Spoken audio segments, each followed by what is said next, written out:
Hello friends, Happy New Year. I'm Lindsay Satterfield, productivity trainer and coach, back here in the new year, and today I want to talk to you about 7 keys to successful goal setting.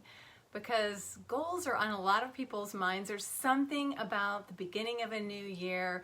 It feels sort of like an open canvas that we can start to make changes, focus on something different than we were focusing on in the year before. So it's nice having these blocks of time that we can be more intentional about. So we've talked before about a fresh start. A fresh start, there's research around this that we actually pay attention more to our actions and give the kind of effort that our goals need and deserve. We just have to get good at creating fresh starts throughout the year. So this is a great fresh start, January 1st, January 2021, and it's a great time to get some goals. So I want to give you 7 keys to successful goal setting. Because sometimes the way we set, or often the way we set our goals, makes a difference in goal getting and in goal achievement. So here are 7 things I want to share with you. The first is big goals are better. Go big or go home.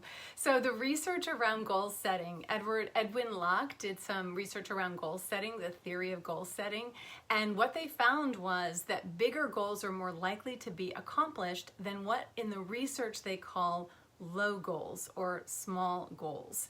So think big when you're thinking about your yearly goals, or if you have a longer time horizon.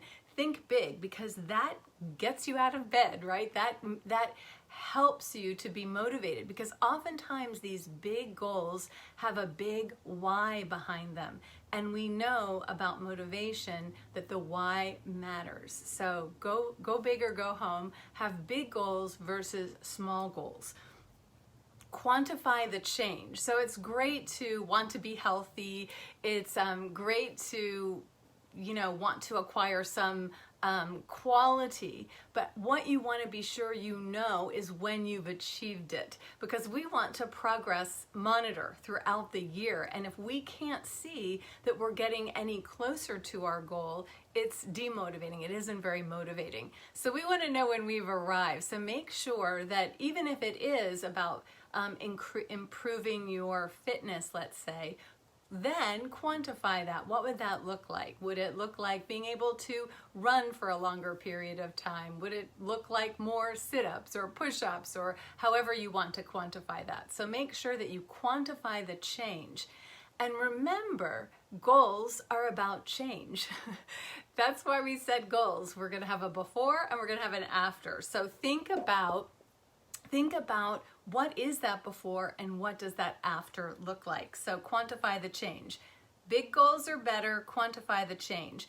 And then state your goals as if they've already happened.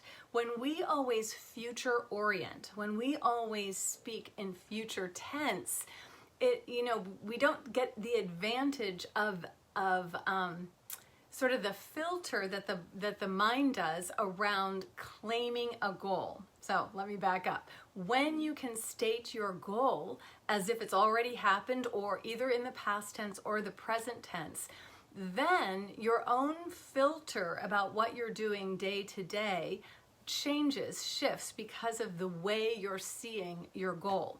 But if it's always, I will be fit one day, then even at the end of the year, on December 31st, you may be able to still be able to say that statement. So you want to make sure that you state your goals as if they've already happened. It just allows sort of the mechanism of the brain, your own creativity, to start to stir and give you ideas about how you're going to make that thing true, make that statement true. Okay, state goals as if they've already happened. Focus on the why and the how, not the what. So this is where I think a lot of people, where there's a barrier around goal getting, because there's disappointment that I didn't achieve that what. We're so fixated on the outcome that we lose sight of the process it takes to get there and why we're doing it.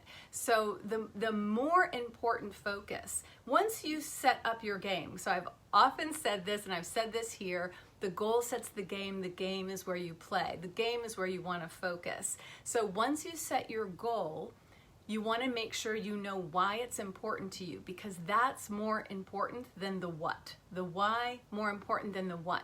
Why? Because why is the motivational fuel. What matters to us gets done.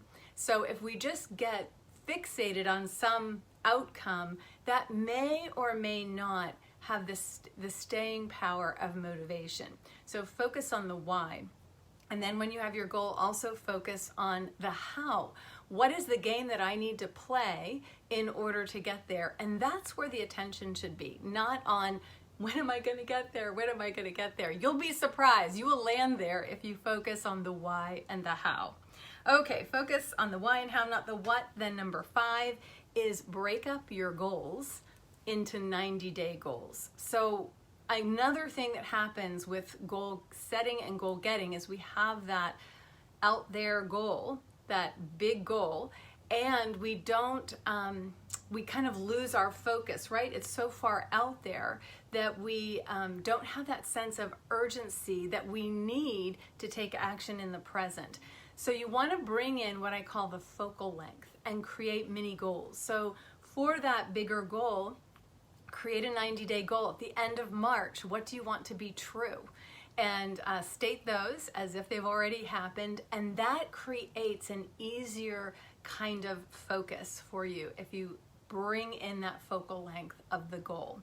Okay, break up your goals into 90-day goals.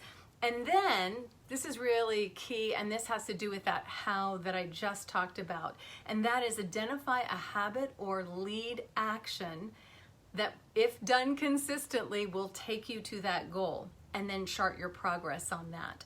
Again, that's focusing on the how. So figure out what is one consistent action I can take over time, and then chart your progress on doing that action. So writing a book, how many words do you need to write a day? How much time do you want to spend a day? Whatever you think will best fit towards your goal that you're trying to achieve, bring it back and figure out what consistent action taken over time will lead me there.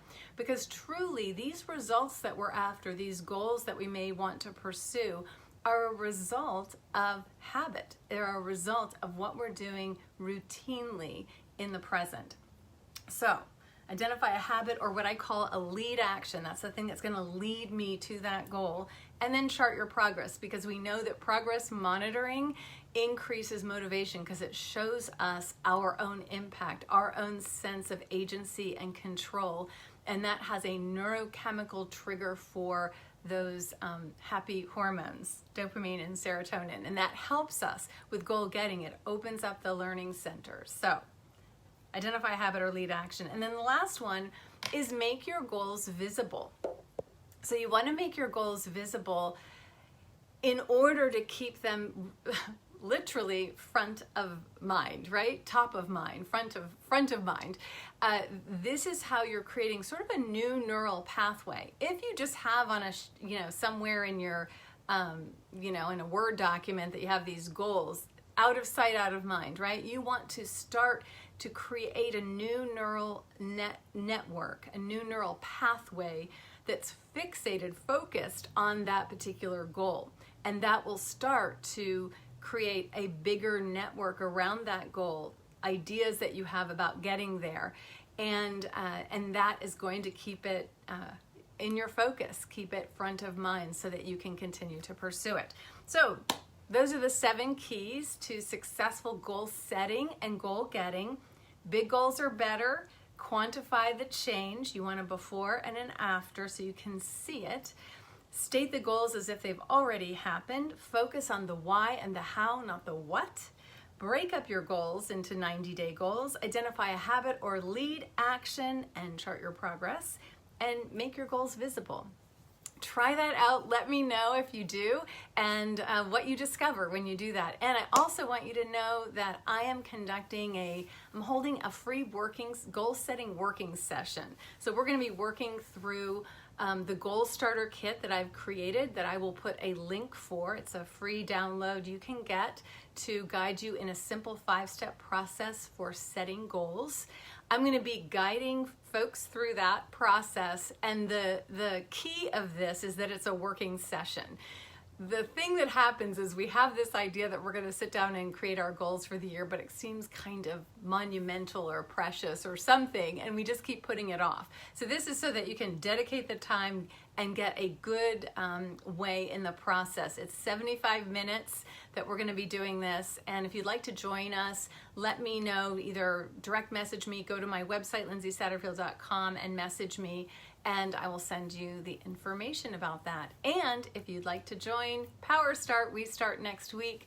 That's the program that is about making significant progress on your goals for the year in the first 90 days. So we're going to be looking under the hood of goal getting and applying some of the science and art around goal getting, and see where it takes us by the end of March. So if you'd like to join that program, I'll put information about that in the comments below. If you have questions, please reach out. And happy 2021. I hope you have some goals that you're excited about and that start to give focus and meaning to your days. Have a great day.